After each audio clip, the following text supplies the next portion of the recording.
So after ஓ level என்ன ஸ்ட்ரீமை நான் choose பண்ணலாம், ஏ லெவல் படிக்கணும், ஏ லெவல் என்ன படிக்கலாம் அப்படின்ட்டு யோசிச்சு கொண்டு எந்த ஸ்ட்ரீமை நான் சூஸ் பண்ணலாம் அப்படின்னு சொல்லி நினச்சி கொண்டிருக்கக்கூடிய ஸ்டூடெண்ட்ஸுக்கான மிக முக்கியமான ஒரு வீடியோ தான் இது. ஆஃப்டர் ஓ லெவல் ஏ லெவலில் நான் கொமர்ஸ் படிக்கலாமா இல்லையா அப்படின்னு சொல்லி நீங்கள் யோசிக்கலாம். அப்படி படிக்கணும்னு சொன்னால் ஏன் நான் கொமர்ஸை சூஸ் பண்ணணும், வர்த்தக பிரிவை ஏன் சூஸ் பண்ணணும்? பயோசயின்ஸ் இருக்குது, மேத்ஸ் இருக்குது, டெக்னாலஜி ஸ்ட்ரீம் இருக்குது, ஆர்ட் ஸ்ட்ரீம் இருக்குது. இப்படி 4 பிரதான துறைகள் இருக்கும்போது ஏன் வர்த்தக பிரிவை சூஸ் பண்ணி ஒருத்தர் படிக்கணும்? It's an very very important question. Let's explore this in our video. இந்த வீடியோஸில் நாம் இதை பற்றி பார்ப்போம். நீங்கள் பொதுவாக இருக்கக்கூடிய விஷயத்தை நான் சொல்கிறேன். பொதுவாக பயோ படித்தாங்கன்னு சொன்னால் they will become a doctor, maths படித்தாங்கன்னு சொன்னால் they will become an engineer, and அதையும் தாண்டி ஆர்ட்ஸ் படித்தாங்கன்னு சொன்னால் ஒரு டீச்சர் ஆவாங்க. இது பொதுவாக இருக்கக்கூடிய ஜாப் டைட்டில்ஸ். கொமர்ஸ் படித்தீங்கன்னு சொன்னால் என்ன ஆகுவீங்க? கொமர்ஸ் படித்தா what you will become, what's the title? நிறைய பேர் யோசிக்கிறாங்க, கொமர்ஸ் படித்தா I will become an accountant, I will become a chartered accountant, or I will become a some sort of titles like related to accounting, managers like that, bank manager ஆகலாம்னு நினைக்கிறவங்க இருக்காங்க. That's not the truth. என்னோட பார்வையில் commerce படித்தவங்க you have to become employer. எம்ப்ளாயருங்கிறவங்க யாரு? தொழில் தருணர்கள். Employer. who is employer? வேலை கொடுக்குறவங்க, employment, தொழில் வாய்ப்புகளை கொடுக்குறவங்க. அது டாக்டர்ஸுக்காக இருக்கலாம், இன்ஜினியர்ஸுக்காக இருக்கலாம், டீச்சர்ஸுக்காக இருக்கலாம். எல்லாருக்குமே வேலை வாய்ப்புகளை கொடுக்கறவங்களை எம்ப்ளாயர்ஸ்ன்னு சொல்லுவோம். ஒரு டாக்டர் எங்கே வேலை செய்வார்னு பார்த்தீங்கன்னு சொன்னால் ஒரு வைத்தியசாலையில், hospitals, it might B private ஒரு கவர்மெண்ட். ஒரு இன்ஜினியர் எங்கே ஒர்க் பண்ணுவார்னு பார்த்தீங்கன்னு சொன்னால் ஒரு இன்ஜினியரிங் கம்பெனியில், ஒரு கன்ஸ்ட்ரக்ஷன் கம்பெனியில் ஒர்க் பண்ணுவார். ஒரு டீச்சர் ஒரு ப்ரைவேட் ஸ்கூல், ஒரு கவர்மெண்ட் ஆர்கனைசேஷன், ஒரு டியூஷன் இன்ஸ்டியூட்ஸ். இதெல்லாம் என்னென்னு பார்த்தீங்கன்னு சொன்னால் it all are provided by an employer. ஒரு தொழில் தருணர். அது அரசாங்கமாக இருக்கலாம் அல்லது பிரைவேட் ஆக இருக்கலாம். ஒரு தொழில் தருணரால் கொடுக்கப்படுகின்ற வேலை வாய்ப்புகளாக உருவாக்கப்படுறது தான் இந்த கேட்டகரி. ஏன் நான் தொழில் தருணராக ஆகிறது கொமர்ஸ் படித்தவங்க அப்படின்னு சொல்கிறதுக்கான காரணம் என்னன்னு சொன்னால், த பேசிக்ஸ். ஒரு எம்ப்ளாயர் அப்படின்ட்டு ஆகணும்னு சொன்னால் you are a business person. Who is a business person? Who is solving others' problems? மற்றவங்களோட ப்ராப்ளம்ஸை அவங்களோட ப்ராடக்ட்ஸ், அவங்களோட சர்வீசஸ் மூலமாக அந்த ப்ராப்ளம்ஸுக்கு ஒரு சொல்யூஷனை கொடுத்து அந்த சொல்யூஷனை ஒரு பிஸ்னஸ் ஆக்கி அந்த பிஸ்னஸுக்கு ஒர்க் பண்ணுறதுக்கு ஒரு டீமாக. இப்போ நான் சொன்ன ப்ரொஃபஷன்ஸை தாண்டி இட்ஸ் நாட் அபவுட் டாக்டர்ஸ். அவங்களுக்கு யார் யார் தேவைகளோ எல்லாரையுமே எம்ப்ளாயீஸுங்கிற அடிப்படையில் ஒரு டீமை உருவாக்கி சொசைட்டியினுடைய பொருட்கள் சேவைகள் மூலமாக சொசைட்டிக்கு வழங்கி அந்த ப்ராப்ளத்தை சால்வ் பண்ணக்கூடிய ஒரு விஷயம் தான் பிஸ்னஸ். அப்போ இந்த பிஸ்னஸில் இருக்கிறவங்க எம்ப்ளாயர், தொழில் தருணர்களாக இருக்கிறாங்க. இவங்க மூலமாகத்தான் தொழில் வாய்ப்புகள் உருவாக்கப்படுகிறது. ஓகே, ஏன் ஒரு பிஸ்னஸ்ங்கிறத செய்யணும் அப்படின்னு சொல்லி நீங்கள் கேட்டீங்கன்னு சொன்னால், the business it's the richest person materials. பிஸ்னஸ்ங்கிறது ரிச் பர்சன்ஸினுடைய ஒரு மெட்டீரியல். பிகாஸ் நான் ஏன் கொமர்ஸ் படிங்க, ஒரு பிஸ்னஸ் செய்யுங்க, ஒரு எம்ப்ளாயர் ஆகுங்கன்னு நான் சொல்கிறேன்னு சொன்னால், no one got rich in the title of employee. நீங்கள் ஒரு டாக்டர் ஆகலாம், ஒரு அக்கௌண்டன்ட் ஆகலாம், ஒரு டீச்சர் ஆகலாம், ஒரு இன்ஜினியர் ஆகலாம், but you cannot become rich with the title of an employee. உங்களுக்கு எல்லாருக்கும் முத்திரை குத்தப்படும், you are an employee, but நீங்கள் இருக்கக்கூடிய profession it might be doctor, it might be engineering something. But you cannot become a rich person with a title of employee. So ஒரு employer ஆகணும். அந்த எம்ப்ளாயருங்கிறதுக்கு business வேணும். Business it's a solving the problems in the society. எந்த அளவுக்கு பெரிய பிரச்சனை நீங்கள் solve பண்ணுறீங்களோ அந்த அளவுக்கு you can become a rich person. So how to create business, அடுத்த question. If you want to create a business, you need the basics of business. ஒரு பிஸ்னஸினுடைய பேசிக்ஸ் என்ன? You have to understand the numbers, guys, students.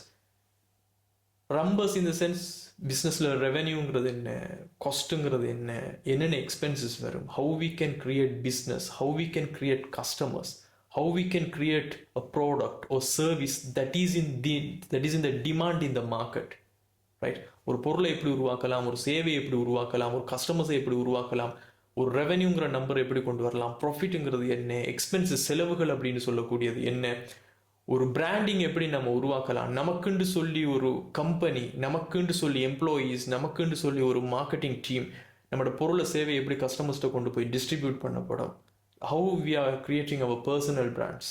This is all about business. இந்த பிஸ்னஸோட basics ஒரு ஓ level படித்த ஸ்டூடெண்ட்ஸுக்கு உங்களோட வயசில் எங்கே கிடைக்கும்னு சொன்னால், it is in commerce, it is not in bio, it is not in கெமிஸ்ட்ரியோ, it is not in any other profession. இது எல்லாமே உங்களுக்கு கிடைக்கிற இடம் it is in your commerce subjects. உங்களோட அக்கௌண்டிங்கில் உங்களுக்கு நம்பர்ஸை பற்றி புரிஞ்சு கொள்ள முடியும். ஒரு ஒரு ஒன்றரை நீங்கள் இருக்கும்போது உங்களுடைய பிஸ்னஸினுடைய நம்பர்ஸை தெரிஞ்சு கொண்டு சொல்கிறதுக்கு ஒரு பிஸ்னஸ் கன்சல்டன்ட் உங்களுக்கு தேவையில்லை. அதுக்குன்னு சொல்லி நீங்கள் வேறு ஆகலை ஹையர் பண்ண தேவையில்லை. யூ நீட் டு அண்டர்ஸ்டாண்ட் உங்களோட ப்ராஃபிட்டை நீங்கள் எப்படி கூட்டலாம், உங்களோட செலவுகளை எப்படி கட்டுப்படுத்தலாம், உங்களோட ரெவென்யூஸ் என்ன ஸ்ட்ரீம்ஸில் வருது, what is your unit product and how much you are selling, இந்த அளவுக்கு நீங்கள் லாபத்தை உழைக்கணும்னு சொன்னால் எத்தனை பொருளை எத்தனை பேருக்கு விற்கணும். This is all about numbers. This is you can get this knowledge only in accounting. அதே மாதிரி business studies wonderful subject.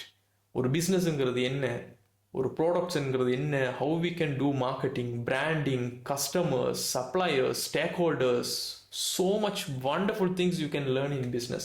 And also economics also, it's a great and wonderful thing, because ஒரு நாட்டில் ஒரு நீங்கள் பிஸ்னஸ் செய்யணும்னு சொன்னால், ஒரு export business செய்யணும் அல்லது ஒரு இம்போர்ட் பிஸ்னஸ் செய்யணும், ஒரு டிஜிட்டல் பிஸ்னஸ் செய்யணும், there are so much of business. You have to understand the situation, you have to understand the current market in the a country, ஒரு கண்ட்ரியில்.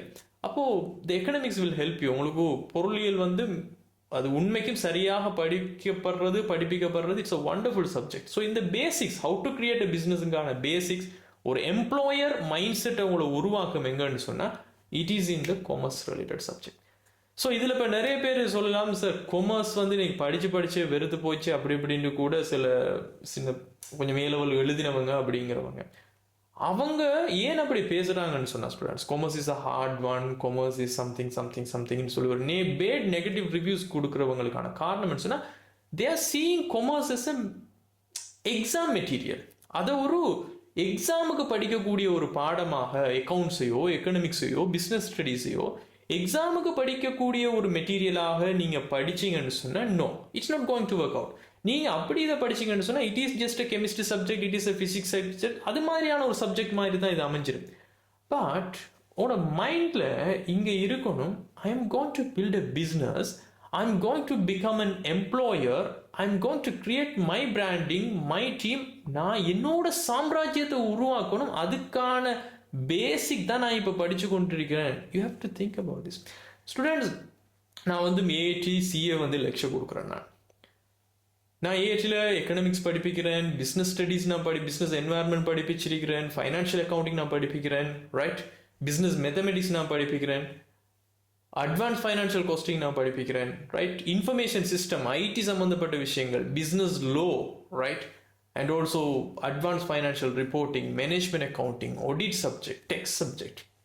ஸோ இதெல்லாம் சொல்கிறதுக்கான ஒரு ரீசன் என்னன்னு சொன்னால், இந்த எல்லா நாலேஜும் உங்களுக்கு பேசிக்ஸான ஒரு விஷயத்தை தரும். If you come to the commerce field only, இந்த நாலேஜை வச்சு you can create so much of things. Exams are just a by product of your learning.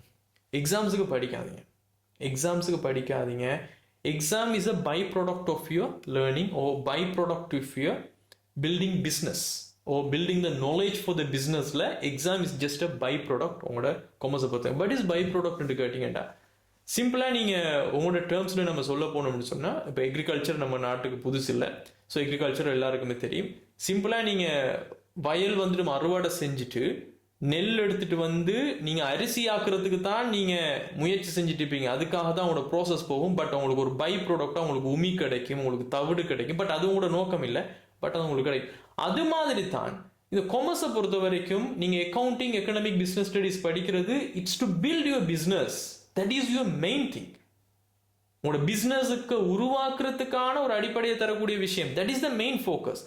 But அதை நீங்க படிச்சுக்கிறதுக்கான ஒரு பை ப்ராடக்டாக இந்த எக்ஸாம் ரிசல்ட்ஸ், இந்த கன்வகேஷன், இந்த டிகிரி, இந்த அவார்ட், கொஞ்ச காலம் வேலை செய்யறது, பிசினஸை புரிஞ்சு கொள்றதுக்காக, காலம் பூராக எம்ப்ளாயியாக இருக்கணும்னு சொல்லி நான் இந்த ஸ்டூடெண்ட்ஸுக்கு நான் சொல்றது கிடையாது. இது வரைக்கும் 25,000 ஸ்டூடெண்ட்ஸுக்கு மேல நான் டீச் பண்ணியிருக்கிறேன். யாருக்குமே நான் ரெக்கமெண்ட் பண்றது கிடையாது நீங்க படிச்சு முடிச்சு ஒரு காலம் வரைக்கும் தான் நீங்க ஒர்க் பண்ணணும். ஒரு பிசினஸ் எப்படி வேலை செய்யுது, ஒரு எம்ப்ளாயர் என்ன மாதிரி, ஈவன் ஒரு ஃபைலை ஹேண்டில் பண்றதுல இருந்து, ஒரு சிஸ்டம் போடுறதுல இருந்து, ஒரு லீவ் அப்ளிகேஷன் போடுறதுக்கு, பிகாஸ் நீங்க ஒரு ஆர்கனைசேஷனை ரன் போது you need to have good cooperate governance. அதுக்கு உங்களுக்கு இதெல்லாம் தெரிஞ்சிருக்கணும். ஒரு ட்ரெயினியாக நீங்க ஒர்க் பண்ணணுங்கிறது காலம் பூராக நீங்க அதுல இருக்கணுங்கிறதுக்காக இல்லை.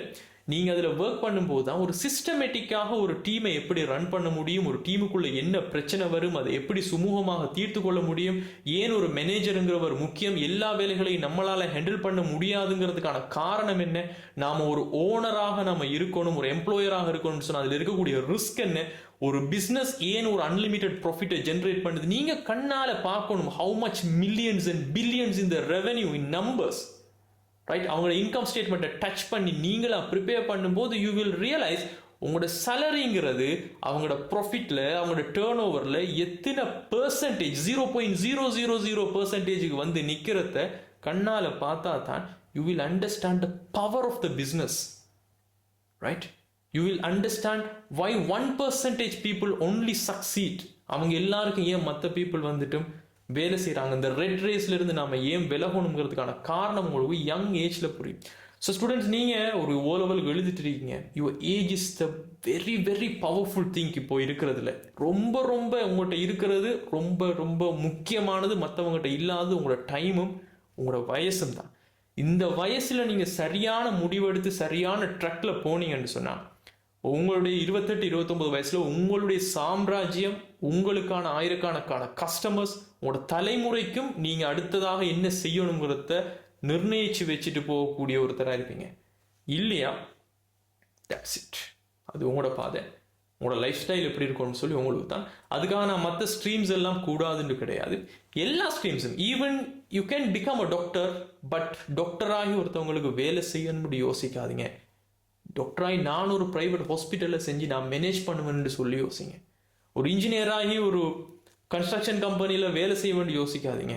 You will run a construction company, but அதுக்கு கட்டாயமாக உங்களுக்கு ஒரு பிஸ்னஸ் நாலேஜ் வேணும். ஈவன் உங்களுக்கு தெரிஞ்சிருக்கும் நிறைய டாக்டர்ஸ் மாறு, நிறைய இன்ஜினியர்ஸ் மாறு கூட ஆனத்துக்கு பிறகு பிஸ்னஸ் நாலேஜ் வேணும்னு சொல்லி MBA, master of business administration செய்ய வருவாங்க. ரீசன் என்னன்னு சொன்னால், even if you are a doctor, நீங்கள் ஹியூமனை தான் க்யூர் பண்ணல, ஒரு பிஸ்னஸை க்யூர் பண்ண முடியாது. You cannot produce one to many solutions. அதாவது உங்களோட ப்ராடக்ட் ஒட்டுமொத்தமான சமூகத்துக்கும் you cannot produce, because it's a team work, it's a branding, it's a marketing, it's a business organisation. You have to structurise it. So இதெல்லாம் யாருக்கு 100% பொருத்தம்னு சொன்னால் it's a business people. அதனால தான் doctors மாரை வச்சு நடத்தக்கூடிய ஹாஸ்பிட்டல்ஸ் யாரால செய்யப்படுது? They are not doctors. Engineers மாரை வச்சு நடத்தக்கூடிய கன்ஸ்ட்ரக்ஷன் கம்பெனி யாரால செய்ய முடியுது? They are not actual engineers, but they are all business people. அவங்க பிஸ்னஸ் படித்தாங்களோ இல்லையோ, அவங்களோட ஃபேமிலி மூலமாகவோ ஏதோ ஒரு அடிப்படையில் எக்ஸ்பீரியன்ஸ் மூலமாகவோ they become a business people. So ஒரு விஷயத்தை படிச்சுட்டு வரும்போது எல்லை இல்லாமல் நீங்கள் வளரலாம். Because you know the knowledge, you have to think, your creativity, you have to have an application, an execution with a good team, with good strategy.